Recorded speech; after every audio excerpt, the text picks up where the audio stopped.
উচ্ছেদ নোটিশ দিতে গিয়ে বিক্ষোভের মুখে পড়লেন পুরসভার কর্মীরা। আজ শিউরির কোটবাজার এলাকায় উচ্ছেদ নোটিশ দিতে যান পুরসভার কর্মীরা এবং কাউন্সিলররা। সেই সময় স্থানীয় দোকানিরা তাদেরকে ঘিরে বিক্ষোভ দেখাতে শুরু করেন। পরে কিছু দোকানিকে নোটিশ দিয়ে ফিরে আসতে হয় পুরসভার কর্মীদের। স্থানীয় ব্যবসায়ীদের দাবি, দিন কয়েক আগে পুরপ্রধান ওই এলাকায় গিয়ে দোকানিদের নিজেদের দোকান পিছিয়ে নেওয়ার জন্য বলেন। সেই মতো দোকানিরা দোকান পিছিয়েও নেন, কিন্তু এরপর এদিন পুরসভার কর্মীরা এদিন নোটিশ দিতে আসেন। ওই নোটিশে বলা হয়েছে আগামী 7 দিনের মধ্যে দোকানগুলিকে সরিয়ে নিতে হবে, অন্যথা পুরসভার পক্ষ থেকে সরিয়ে দেওয়া হবে। এরপরে স্থানীয় ব্যবসায়ীরা বিক্ষোভ দেখাতে শুরু করেন। বাধ্য হয়ে কিছু দোকানিকে নোটিশ দিয়ে ফিরে আসতে হয় পুরসভার কর্মীদের। দোকানিদের দাবি, দীর্ঘদিন ধরে তারা সেখানে ব্যবসা করছেন, প্রত্যেকের সংসার ওই দোকানের উপর নির্ভরশীল। এই পরিস্থিতিতে দোকান তুলে দিতে হলে তাদের পক্ষে সংসার চালানো সম্ভব হবে না, তাই তারা রাস্তা থেকে দোকান কিছুটা পিছিয়ে নিতে রাজি হলেও দোকান সরাতে নারাজ। অন্যদিকে পুরসভার চেয়ারম্যান উজ্জ্বল চট্টোপাধ্যায় কি বললেন এই বিষয়ে তা আমরা সরাসরি দেখে নেব ডেইলি নিউজের পর্দায়। তারা কয়েকটি দোকানকে দিয়ে ফিরে যেতে হয় তাদেরকে, এটা কি বলবেন? শুধু পৌরসভার আপনাদের স্টাফ নয়, আমাদের যে কাউন্সিলর তাদেরকেও গালিগালাজ করেছে।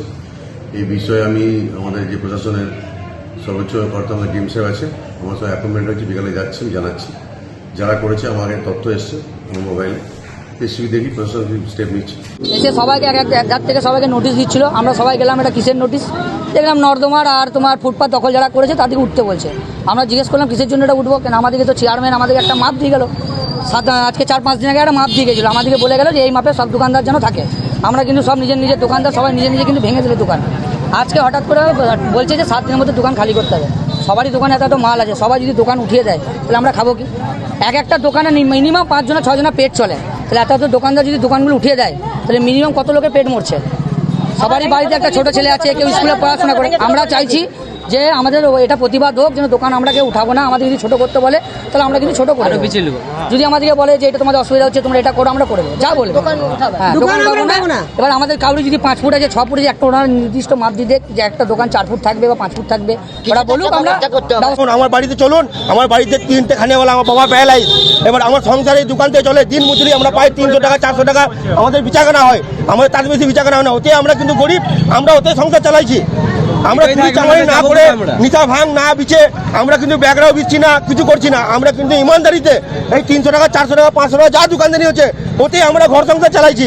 কিন্তু আমাদের যদি ভেঙে যায় তাহলে আমাদের বাবাদের কি হবে? যে বাবা প্যারালাইজ পড়ে রয়েছে, একটা প্যাম্পাসের দাম 40 টাকা, একটা প্রেসারের ওষুধের দাম 180 টাকা, যে পয়সাটা কোথায় যাবো আমরা বলুন? হ্যাঁ, তা আমরা যাবো কোথা? আমাদের যে একটা বাচ্চা আছে, তার মেয়ে আছে, তার আজ পরবর্তীকালে তার বিয়ে দিতে হবে, তাই তাদের স্কুলে পড়াশোনার ব্যাপার আছে, তাহলে কি করবো? তার ভবিষ্যৎ আমরা কি করবো? আজকে যদি আমাদের উঠে দেয় তার ভবিষ্যৎ আমরা তৈরি করবো কি করে? তার জন্য আমরা বিক্ষোভ করছি। শিউরি থেকে মদন দালালির রিপোর্ট, ডেইলি নিউজ।